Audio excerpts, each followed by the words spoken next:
नमस्कार दोस्तों, मैं पंकज वर्मा आप सभी का स्वागत करता हूं। आज हम बात करेंगे ज्वालामुखी से संबंधित कुछ महत्वपूर्ण वर्ड हैं, कुछ वैसे शब्द हैं जिसका मतलब क्या होता है, यानी उसका अर्थ क्या होता है, उसके बारे में समझने का प्रयास करेंगे। जैसे आप ये फिगर देख रहे हैं, जैसे मान लीजिए कि ज्वालामुखी उद्गार इस प्रकार से अगर हो रहा है कहीं पे, तो यहाँ पे जो ये कीप के आकार का जो संरचना होता है ऊपर, जहाँ से ज्वालामुखी का उद्गार होते रहता है, मैग्मा का उद्गार होते रहता है, तो ये जो ज्वालामुखी के शीर्ष पर अवस्थित कीप का जो आकार होता है, इसको हम क्या कहते हैं? क्रेटर कहते हैं। इसको कहा जाता है क्रेटर। और जब ये मान लें किसी समय में कहीं पे ज्वालामुखी का उद्गार हुआ था और लंबे अरसे से उस जगह पे अगर ज्वालामुखी का उद्गार अब नहीं हो रहा है, तो क्या होता है कि उस कीप का आकार का जो होता है, यानी क्रेटर जो होता है, एक क्रेटर में जल का जमाव हो जाता है वर्षा के दिनों में। तो जब ये क्रेटर में जल का जमाव होता है, यानी कहने का मतलब झील का रूप ले लेता है ये। तो हम ऐसे ही कुछ शब्दों पे आप लोगों के साथ बात करेंगे। तो आपसे जैसे पूछा जाए कि क्रेटर क्या होता है, क्रेटर क्या है, तो आप सीधा बताइएगा ज्वालामुखी के शीर्ष पर अवस्थित कीप के आकार की जो संरचना होती है, उसी को हम क्या कहते हैं? क्रेटर कहते हैं। अब क्रेटर झील आपसे कहा जाए, क्रेटर झील क्या होता है, तो यानी कि अब यही जो क्रेटर हुआ, अब क्रेटर में अगर बहुत लंबे समय से ज्वालामुखी का उद्गार नहीं हो रहा है, तो वो क्या किस में परिवर्तित हो जाता है? वो क्रेटर झील बन जाता है ना। तो ये चीज़ आप समझ रहे होंगे। तो इसी प्रकार से बारी बारी से हम चीज़ों को डिस्क्राइब करते हैं। तो पहला है क्रेटर। क्रेटर देखिए इस प्रकार से मान लीजिए ज्वालामुखी का उद्गार क्षेत्र था, इससे ज्वालामुखी इस प्रकार से उद्गार हुआ करता है या होता था। तो यानी ज्वालामुखी के शीर्ष पर अवस्थित कीप के आकार की जो संरचना होती है, उसको आकार के जो गर्त होता है, यानी यहाँ पे उसी को हम क्या कहते हैं? क्रेटर कहते हैं। और यही क्रेटर जब ज्वालामुखी उद्गार होना बंद हो जाता है, तो वो किस में बदल जाता है? वो क्रेटर झील में बदल जाता है। तो क्रेटर झील का मतलब आप समझ जाइएगा इससे। दूसरा है कॉल्डेरा। कॉल्डेरा का मतलब क्या होता है?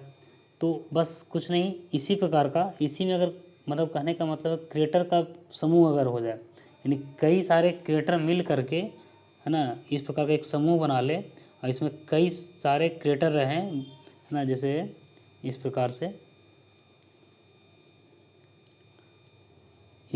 अगर मान लिया जाए इसमें कई सारे क्रेटर, यानी एक तरह से क्रेटर झीलों का समूह बन जाए, तो उसको हम कहते हैं कॉल्डेरा, है ना। क्रेटर एवं कॉल्डेरा में जब जल भर जाता है तो ये झील के रूप में परिवर्तित हो जाते हैं। जैसे इसका एक उदाहरण ले लीजिए, समझ लीजिए, ये याद रखिएगा भी। जैसे अमेरिका में ओरेगॉन झील, ये जो है कॉल्डेरा का ही उदाहरण है, कॉल्डेरा झील का ही उदाहरण है। महाराष्ट्र में लोनार झील, कई बार परीक्षा में पूछा जाता है कि लोनार झील कहाँ है, तो कहाँ बताइएगा? महाराष्ट्र में। उसी प्रकार से पुष्कर झील, ये और इम्पोर्टेंट है, ये बहुत बार पूछा गया है ना। पुष्कर में मेला भी लगता है, राजस्थान के पुष्कर में, तो एक पुष्कर झील हो गया। तो ये यहाँ पे आपको ये याद रखना है कि झील कहाँ है। दूसरा ये याद रखना है कि ये झील है जो किस प्रकार का झील है, तो कॉल्डेरा झील है। कॉल्डेरा झील कहने का मतलब यहाँ पे कभी ज्वालामुखी उद्गार हुआ करता था, लेकिन अब नहीं होता है, और उसमें जल का जमाव हो जाता है वर्षा के दिनों में, है ना। तो इसलिए उसको झील के रूप में परिवर्तित हो जाता है वो। तो कॉल्डेरा का मतलब समझ गए होंगे। तो आप आपसे अगर क्वेश्चन ऐसे पूछा जाए कि पुष्कर झील जो है किस प्रकार का झील है, तो आप कहिएगा सीधा कॉल्डेरा झील है वो। इसी प्रकार आगे बढ़ते हैं। तीसरा एक शब्द है सोल्फ तारा। देखिए सोल्फ तारा, सोल्फ तारा जो है ये शब्द लिया गया है एक भूमध्य सागर के किनारे अवस्थित सोल्फ तारा ज्वालामुखी था, उसी से वर्ड लिया गया है। तो इसमें होता क्या है, इसको समझ जाएंगे।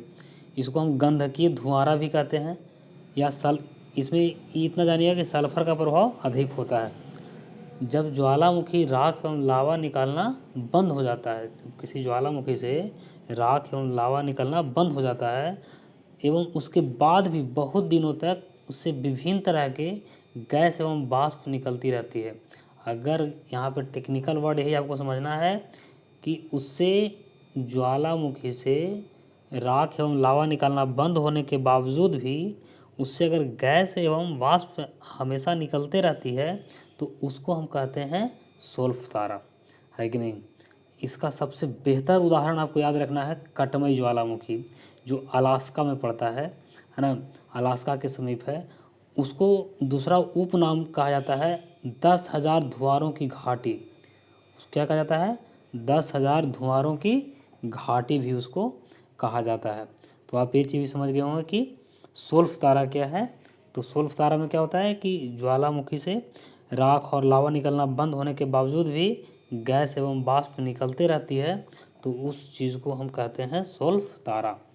तो यहाँ पे दो चीज़ याद रखना है, एक चीज़ गैस एवं वाष्प निकलते रहती है समय समय पे, और दूसरा एक कटमई ज्वालामुखी बहुत इंपॉर्टेंट है जो अलास्का में पड़ता है। इसको दूसरा उपनाम कहा जाता है 10,000 धुआरों की घाटी। आपसे पूछा जाए 10,000 धुआरों की घाटी किसे कहा जाता है, तो आपका उत्तर होना चाहिए कटमई ज्वालामुखी। कटमई ज्वालामुखी कहाँ पड़ता है? तो अलास्का में। अलास्का कहाँ पड़ता है? तो यूएसए का पार्ट है, उत्तरी अमेरिका में, है ना। चलिए इसी प्रकार अब आगे बढ़ते हैं। अगला है गेजर या गीजर। गेसर या गीजर उसको बोला जाता है। गीजर में तो समझ रहे हैं, गीजर मतलब पानी गर्म करने वाला, है ना। तो आप इससे भी एक अनुमान निकाल लीजिएगा। गीजर का मतलब क्या होता है? यहाँ पे गर्म जल का स्रोत होता है। गीजर का मतलब क्या होता है? गर्म जल का स्रोत। इससे क्या होता है कि कोई कहीं पे ज्वालामुखी क्षेत्र है या हुआ था पहले, वो अलग बात है, उसको वहाँ पे नहीं जाना आपको।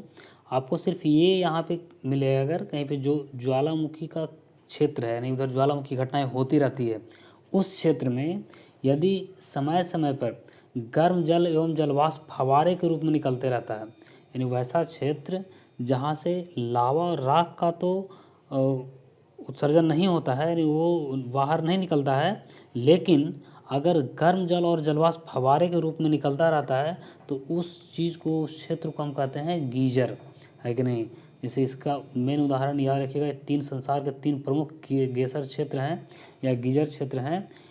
येलोस्टोन पार्क अमेरिका में है, आइसलैंड और न्यूजीलैंड, ये जो है तीन क्षेत्र प्रमुख हैं गीजर के। यहाँ जो है गीजर के उदाहरण पाए जाते हैं। तो ये चीज़ आप गीजर का मतलब समझ गए होंगे। आपको इसमें टेक्निकल वर्ड क्या याद रखना है? टेक्निकल वर्ड ये याद रखना है कि इससे जल एवं जलवाष्प, कौन सा जल? गर्म जल।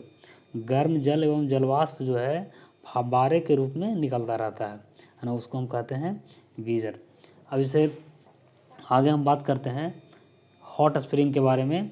तो हॉट स्प्रिंग के बारे में बात करते हैं, तो इसमें क्या होता है? जल का निरंतर प्रवाह होता है। देखिए उसमें होता है कभी कभी जलवाष्प और गर्म जल का फव्वारा के रूप में निकलते रहता है गीजर में, लेकिन यहाँ पे जब हॉट स्प्रिंग की बात करेंगे हम, तो इसमें क्या होता है कि गर्म जल का निरंतर प्रवाह होते रहता है। और ये जो क्षेत्र होते हैं ये सामान्यतः, यानी मुख्यतः हॉट स्प्रिंग यानी गर्म झरना जो है ज्वालामुखी क्षेत्र में पाया जाता है, जहाँ ज्वालामुखी का प्रक्रिया होते रहता है, यानी ज्वालामुखी प्रक्रिया जहाँ घटित होती है उसी क्षेत्र में ज़्यादातर गर्म झरना पाए जाते हैं। लेकिन अपवाद स्वरूप आपको ये याद रखना है कि अगर चट्टानों में रेडियो एक्टिव पदार्थ पाए जाएंगे, रेडियो एक्टिव तत्व पाए जाएंगे, तो उस कारण भी गर्म झरना का निर्माण होता है। इसका सबसे बेहतर उदाहरण है बिहार के राजगीर और मुंगेर क्षेत्र।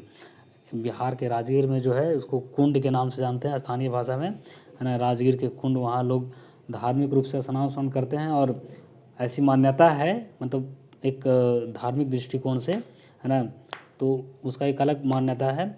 तो लेकिन उसको हम अगर वैज्ञानिक दृष्टिकोण से देखेंगे तो इसका मतलब ये हुआ कि वहाँ जो है जो झरना, जो पानी निकलते रहता है वो क्या है? हॉट स्प्रिंग है। और क्यों निकलते रहता है पानी? अगर आपसे पूछा जाए कि राजगीर में जो पानी निकलते रहता है कुंड से, वो क्यों निकलते रहता है, तो आपका सही उत्तर होना चाहिए रेडियो एक्टिव तत्वों की उपस्थिति। वहाँ के चट्टानों में जो है रेडियो एक्टिव तत्व पाए जाते हैं, जिस कारण गर्म पानी हमेशा निरंतर निकलता रहता है। तो धन्यवाद दोस्तों वीडियो देखने के लिए। आज हम इतना ही, और अगले वीडियो में हम और भी बात करेंगे ज्वालामुखी से संबंधित कुछ और मुख्य फैक्ट हैं उस पर। थैंक्स।